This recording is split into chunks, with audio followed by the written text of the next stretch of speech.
नमस्कार दोस्तों, मैं हूं निखिल और आप देख रहे हैं नोशन हब। और इस वीडियो में आपको दिखाऊंगा Realme 11 Pro के most important tips and tricks. दोस्तों, इस वीडियो को लाइक या डिसलाइक जरूर कीजिएगा, हमारे चैनल को बहुत हेल्प होगा और चैनल को सब्सक्राइब भी कीजिएगा। तो दोस्तों, सबसे पहले हम देखेंगे नेविगेशन जेस्चर्स। हमें by default 3 button navigation bar मिल जाएगा, मगर आप चाहो तो नेविगेशन जेस्चर्स इनेबल कर सकते हैं। इनेबल करने के बाद अगर आपको होम स्क्रीन को जाना है तो स्क्रीन के बॉटम से ऊपर की तरफ स्वाइप कीजिए और होम स्क्रीन जा सकते हैं। रीसेंट ऐप्स के लिए स्वाइप और होल्ड कीजिए और रीसेंट ऐप्स एक्सेस कर सकते हैं। उसके बाद अगर आपको एक स्टेप बैक जाना है तो फिर लेफ्ट बार या राइट बार से एक बार स्वाइप कीजिए और एक स्टेप बैक जा सकते हैं। अगर आपको गूगल असिस्टेंट ट्रिगर करना है तो बॉटम लेफ्ट कॉर्नर या बॉटम राइट कॉर्नर से ड्रैग कीजिए और गूगल असिस्टेंट ट्रिगर हो जाएगा। हमें इस फोन में और कुछ एडिशनल जेस्चर्स भी हैं। सबसे पहले अगर आप इस टॉगल को इनेबल करेंगे तब आप करंट एप्लीकेशन और प्रीवियस एप्लीकेशन को क्विकली स्विच कर सकते हैं इस जेस्चर के साथ। आप लेफ्ट साइड से या राइट साइड से स्वाइप कीजिए और होल्ड कीजिए, तब करंट एप्लीकेशन प्रीवियस एप्लीकेशन के साथ स्विच हो जाएगा। इसके अलावा बॉटम बार पे भी हम लेफ्ट या राइट स्वाइप कर सकते हैं और ऐसे करने से करंट एप्लीकेशंस को इजीली स्विच कर सकते हैं। ये पर्टिकुलर फीचर एग्जैक्टली आईफोन्स की तरह ही है। नेक्स्ट हम देखेंगे split screen mode. Split screen mode एक ऐसा फीचर है जिससे हम 2 एप्लीकेशंस एक ही समय पे यूज कर सकते हैं। तो स्प्लिट स्क्रीन मोड ओपन करने के लिए पहले कोई भी एप्लीकेशन ओपन कीजिए और रीसेंट ऐप्स को जा सकते हैं और ऐप आइकॉन पे क्लिक कीजिए, click on open and split screen. तब करंट एप्लीकेशन स्प्लिट स्क्रीन में ओपन हो जाएगा और आप सेकेंडरी एप्लीकेशन नीचे दिए गए लिस्ट से चूज कर सकते हैं, नहीं तो होम स्क्रीन को जाके भी वहां से भी किसी भी एप्लीकेशन को ओपन कर सकते हैं। ये थोड़ा लंबा प्रोसेस है, उसी के लिए इस फोन में हमें एक जेस्चर भी मिलता है, 3 फिंगर्स का जेस्चर। तो आप स्प्लिट स्क्रीन को ओपन करने के लिए 3 फिंगर्स के साथ ऊपर की तरफ स्वाइप कीजिए और स्प्लिट स्क्रीन मोड ओपन हो जाएगा। दोस्तों, सारे एप्लीकेशन स्प्लिट स्क्रीन मोड को सपोर्ट नहीं करते, मगर most of the recent applications तो स्प्लिट स्क्रीन को सपोर्ट करते हैं, उसमें तो कोई प्रॉब्लम नहीं है। नेक्स्ट हम देखेंगे स्मार्ट साइड बार। एक नया फीचर है और स्पेशल फीचर भी है, और इस फीचर को इनेबल करने के बाद हमें एक साइड में एक नया साइड बार मिल जाएगा, एक ट्रांसपेरेंट इंडिकेटर भी दिख जाएगा और आप इस इंडिकेटर का पोजीशन भी चेंज कर सकते हैं। अगर आप इस इंडिकेटर के ऊपर से स्वाइप करोगे तो आप स्मार्ट बार को एक्सेस कर पाओगे। इस साइड बार पे हमें क्विक एक्शंस मिलेंगे और क्विक एप्लीकेशंस भी मिलेंगे। ये लिस्ट भी आप एडिट कर सकते हैं, तो अगर आपका कोई फेवरेट एक्शन हो या कोई फेवरेट एप्लीकेशन हो, वो सब भी आप चेंज कर सकते हैं। अब यहाँ से अगर आप किसी भी एप्लीकेशन को क्लिक करोगे तो वो एप्लीकेशन फ्लोटिंग विंडो में ओपन हो जाएगा। अगर आप चाहो तो कोई भी एप्लीकेशन को ड्रैग करके होम स्क्रीन पे छोड़ सकते हैं और वो एप्लीकेशन स्प्लिट स्क्रीन मोड में ओपन हो जाएगा। यही नहीं, अगर आप चाहो तो आपके फ़ोन में जो भी एप्लीकेशन है वो सभी एप्लीकेशंस को भी ये स्मार्ट बार से आप एक्सेस कर सकते हैं और उन एप्लीकेशंस को फ्लोटिंग विंडो या स्प्लिट स्क्रीन मोड में ओपन कर सकते हैं। नेक्स्ट हम देखेंगे बैकग्राउंड प्ले ऑप्शन। अगर आपके पास YouTube प्रीमियम अकाउंट नहीं है तो नॉर्मली YouTube पे जब भी आप वीडियो प्ले करोगे, होम स्क्रीन पे जाओगे या स्क्रीन को लॉक करोगे, तब वीडियो प्ले होना बंद हो जाएगा। तो अब इस फीचर से हम उस वीडियो को बैकग्राउंड में भी प्ले कर सकते हैं। तो उसके लिए सबसे पहले आपको स्मार्ट बार को इनेबल करना पड़ेगा। उसके बाद YouTube ओपन कीजिए, जो भी वीडियो प्ले करना है वो प्ले कीजिए। उसके बाद साइड बार को ओपन कीजिए और क्लिक कीजिए बैकग्राउंड प्ले ऑप्शन। उसके बाद वो वीडियो बैकग्राउंड में प्ले हो जाएगा। नेक्स्ट हम देखेंगे फ्लेक्सिबल विंडोज या फ्लोटिंग विंडोज। जो भी नाम है दोनों एक ही है। आप एप्लीकेशंस को फ्लोटिंग विंडो में ओपन कर सकते हैं और इससे बहुत सारा प्रोडक्टिविटी और मल्टीटास्किंग इंप्रूव हो सकता है। सबसे पहले हम देखेंगे कि कैसे इस फ्लोटिंग विंडो को ओपन कर सकते हैं। तो पहला तरीका है स्मार्ट साइड बार। आपको सिर्फ साइड बार को एक्सेस करना है और जो भी एप्लीकेशन है उस पर क्लिक कीजिए और वो एप्लीकेशन फ्लोटिंग विंडो या फ्लेक्सिबल विंडो में ओपन हो जाएगा। दूसरा तरीका है रीसेंट ऐप्स। फिर से रीसेंट ऐप्स को जाइए और जो भी एप्लीकेशन को आप फ्लोटिंग विंडो में ओपन करना चाहते हो उस एप्लीकेशन के आइकॉन पे क्लिक कीजिए and click on floating window. अब तीसरा तरीका देखेंगे। जो भी एप्लीकेशन हो वो पहले ओपन कीजिए और बॉटम ऑफ द स्क्रीन से पूरा ऊपर की तरफ स्वाइप कीजिए। अगर एप्लीकेशन कंपैटिबल है तो एप्लीकेशन फ्लोटिंग विंडो में ओपन हो जाएगा। अब फ्लोटिंग विंडो ओपन होने के बाद इस फ्लोटिंग विंडो को आप रीसाइज कर सकते हैं, उसका लेंथ या ब्रेथ चेंज कर सकते हैं, या तो फिर एज को पकड़ के पूरा विंडो का साइज भी चेंज कर सकते हैं। अगर आप उस विंडो का साइज कंप्लीटली मिनिमाइज करोगे तब वो फ्लोटिंग विंडो मिनी मोड में चला जाएगा। इस मिनी मोड में एप्लीकेशन टॉप राइट कॉर्नर में फिक्स हो जाएगा। अगर आप चाहो तो मिनी विंडो को सिंगल क्लिक करने पर वो एप्लीकेशन बड़ा हो जाएगा, फ्लेक्सिबल विंडो की तरह ही। अगर आप इस मिनी विंडो को डबल क्लिक करोगे तो एप्लीकेशन फुल साइज एप्लीकेशन की तरह एक्सपैंड हो जाएगा। नेक्स्ट हम इस फोन में फॉन्ट भी चेंज कर सकते हैं। बाय डिफॉल्ट इस फोन में कुछ ही फॉन्ट्स है। अगर आप चाहो तो स्टोर को जाके और भी ज्यादा फॉन्ट्स डाउनलोड कर सकते हैं। कुछ पेड है, कुछ फ्री भी है।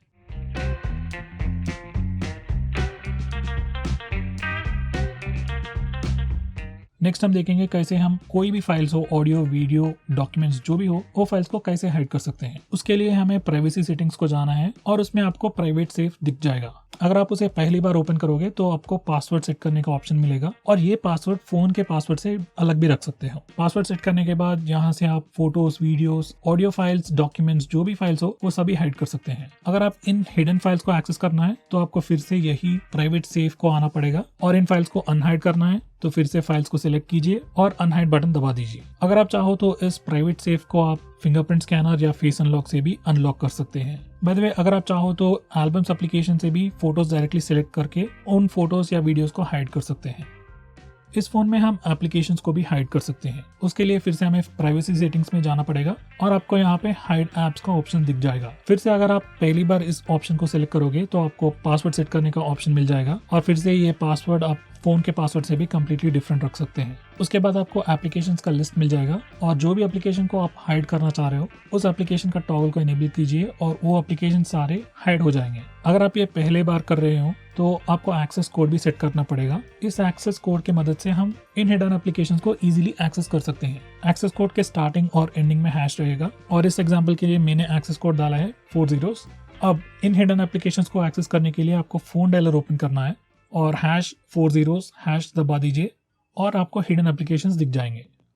नेक्स्ट हम इस फोन में एप्लीकेशंस को लॉक भी कर सकते हैं। अगर आपको प्राइवेसी चाहिए, कुछ एप्लीकेशंस को लॉक करना चाहते हैं जैसे व्हाट्सएप हो, नेट बैंकिंग एप्लीकेशंस हो, टिंडर हो, जो भी एप्लीकेशंस आपको लॉक करना है वो सब लॉक कर सकते हैं। उसके लिए हमें फिर से प्राइवेसी सेटिंग्स को जाना है और ऐप लॉक पे क्लिक करना है। फिर से अगर आप पहली बार इस ऑप्शन को सिलेक्ट कर रहे हो तो पासवर्ड सेट कर सकते हैं। उसके बाद आपको लिस्ट दिख जाएगा और जो भी एप्लीकेशन आप लॉक करना चाहते हो सिर्फ उस एप्लीकेशन का टॉगल को इनेबल कीजिए और वो एप्लीकेशन लॉक हो जाएगा। अगर आप चाहो तो इन लॉक्ड एप्लीकेशन को पासवर्ड से अनलॉक कर सकते हैं या तो फिर फेस अनलॉक या फिंगरप्रिंट स्कैनर से भी अनलॉक कर सकते हैं। उसके लिए आपको सेटिंग्स पे एक टॉगल इनेबल करना पड़ेगा। इन एप्लीकेशंस को लॉक करने के बाद जब भी आप इन एप्लीकेशंस को ओपन करोगे तो सबसे पहले आपको पासवर्ड एंटर करना पड़ेगा। उसके बाद ही उन एप्लीकेशंस को आप एक्सेस कर सकते हैं। नेक्स्ट हम देखेंगे सुपर पावर सेविंग मोड। इस फीचर को इनेबल करने के बाद आपके फोन के सारे बैकग्राउंड एप्लीकेशंस जो है वो स्टॉप हो जाएंगे। आपका फोन डायरेक्टली डार्क मोड में चला जाएगा, सीपीयू परफॉर्मेंस डिक्रीज हो जाएगा और आपका फोन का stand by time drastically increase हो जाएगा। इस मोड में आपको सिर्फ 6 एप्लीकेशंस का एक्सेस मिलेगा। उसमें फोन, मैसेजेस और क्लॉक फिक्स्ड है और 3 मोर एप्लीकेशंस आप चूज कर सकते हो। अगर आप चाहो तो व्हाट्सएप, फेसबुक और यूट्यूब भी चूज कर सकते हो। इस मोड में आपको वाईफाई का एक्सेस भी मिलेगा। जब भी आपका फोन में कम बैटरी हो और आप घर से बाहर हो, आप इमीडिएटली फोन नहीं चार्ज कर सकते हो तो इस मोड को इनेबल कीजिए और आपका फोन का बैटरी लाइफ या फोन का स्टैंड बाय टाइम जो है वो बहुत इंक्रीज हो जाएगा। नेक्स्ट हम देखेंगे आइकॉन पुल डाउन जेस्चर। इस फीचर को इनेबल करने के बाद जब भी आप होम स्क्रीन में हो, बॉटम लेफ्ट साइड या बॉटम राइट साइड से स्वाइप कीजिए और जो भी आइकॉन्स होम स्क्रीन पे है वो सब आइकॉन्स आपके फिंगर के पास आ जाएगा। उसके बाद जो भी एप्लीकेशन आपको ओपन करना है उसके ऊपर जाइए और फिंगर को हटाइए और वो एप्लीकेशन ओपन हो जाएगा। ये बहुत ही अच्छा फीचर है और सिंगल हैंडेड यूसेज के लिए बहुत मदद करता है। नेक्स्ट हम देखेंगे स्वाइप डाउन जेस्चर। अगर आप होम स्क्रीन में स्वाइप डाउन जेस्चर यूज करेंगे, फाइल्स हो, फोटोज हो, वीडियोस हो, एप्लीकेशंस हो, ये सारे चीजें आप यहीं से सर्च कर सकते हैं। अगर आपको ये नहीं चाहिए तो हम इस जेस्चर को चेंज कर सकते हैं होम स्क्रीन सेटिंग्स में। इस फीचर को एनेबल करने के बाद जब भी आप होम स्क्रीन में स्वाइप डाउन जेस्चर यूज करोगे नोटिफिकेशन बार नीचे आ जाएगा। नेक्स्ट हम देखेंगे डार्क मोड। आप डार्क मोड नोटिफिकेशन टॉगल से इनेबल कर सकते हैं, नहीं तो डिस्प्ले सेटिंग से भी इनेबल कर सकते हैं। डार्क मोड इनेबल करने के बाद सिस्टम का थीम लाइट थीम से डार्क थीम को चेंज हो जाएगा। उसके अलावा सिस्टम एप्लीकेशंस जैसे कि फोन डायलर मैसेजेस एप्लीकेशन और गूगल के एप्लीकेशंस भी, जीमेल, यूट्यूब, इस तरह के एप्लीकेशंस के भी सारे थीम लाइट थीम से डार्क थीम में चेंज हो जाएगा। डार्क थीम यूज करने से बैटरी सेव होगा और लो लाइटिंग कंडीशंस में आपके आंखों पे स्ट्रेस भी कम होगा। अगर आप चाहो तो डार्क मोड को ऑलवेज ऑन रख सकते हैं, नहीं तो ऑटोमेटिकली ऑन ऑफ भी कर सकते हैं। नेक्स्ट हम देखेंगे ऑफ स्क्रीन क्लॉक या ऑलवेज ऑन डिस्प्ले। इस फीचर को इनेबल करने के बाद हमें इस फोन में ऑलवेज ऑन डिस्प्ले देखने को मिलेगा और इस सेटिंग से हम क्लॉक्स का स्टाइल चेंज कर सकते हैं और इसका रिलेटेड सेटिंग्स भी चेंज कर सकते हैं।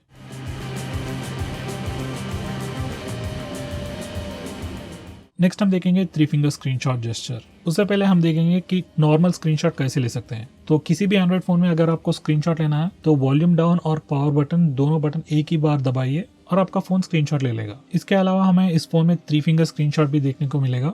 ये फीचर बाय डिफॉल्ट एनेबल्ड है और ये यूज करने के लिए सिर्फ आपको 3 फिंगर से नीचे की तरफ स्वाइप करना है।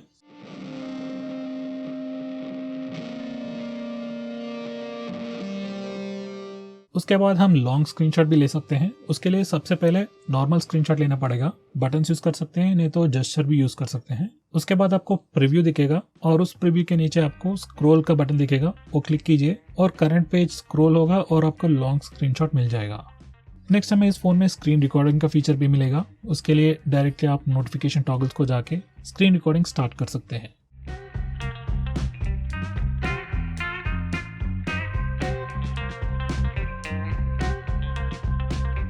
नेक्स्ट हम देखेंगे कैमरा जेस्चर्स।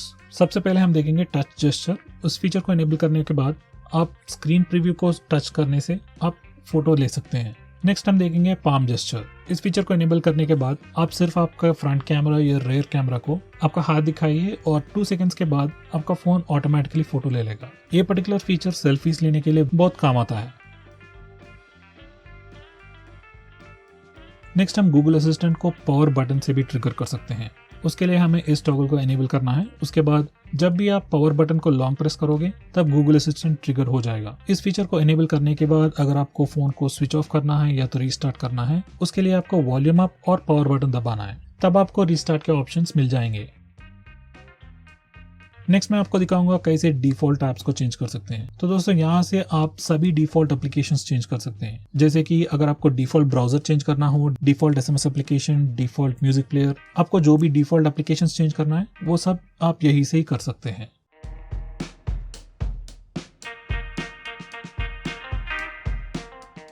नेक्स्ट अगर आपको बैटरी परसेंटेज स्टेटस बार पर दिखाना है तो इसके लिए आपको ऐसा करना पड़ेगा।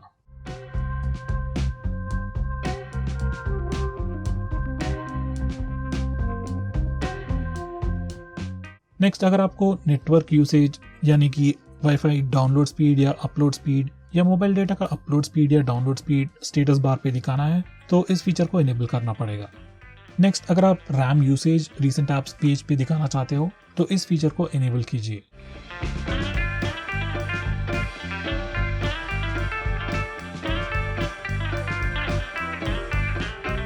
नेक्स्ट हमें इस फोन में नोटिफिकेशन हिस्ट्री का फीचर भी मिलता है। इस फीचर को इनेबल करने के बाद आपके सारे नोटिफिकेशंस यहाँ पे रिकॉर्ड हो जाएंगे। इस फीचर को इनेबल करने के बाद अगर आप एक्सीडेंटली कोई भी नोटिफिकेशंस को भी डिसमिस भी करेंगे तो फिर से नोटिफिकेशन हिस्ट्री को आके आप वो सारे पुराने नोटिफिकेशंस को फिर से देख सकते हैं। ये सिर्फ एक लॉग की तरह है और डेफिनेटली बहुत काम आएगा।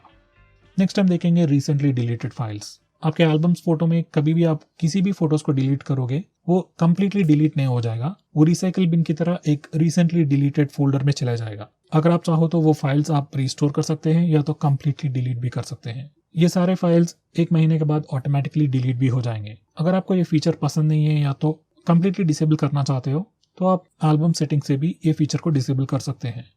तो दोस्तों ये रहे इस फोन के most important tips and tricks. अगर मैं कुछ भूल गया तो वीडियो के नीचे कमेंट करके जरूर बताइएगा और अगर वीडियो आपको पसंद आया तो लाइक कीजिए, शेयर कीजिए और हमारे चैनल को सब्सक्राइब भी कीजिए। मैं हूं निखिल, ग्रेडी टेक से। सी यू नेक्स्ट टाइम।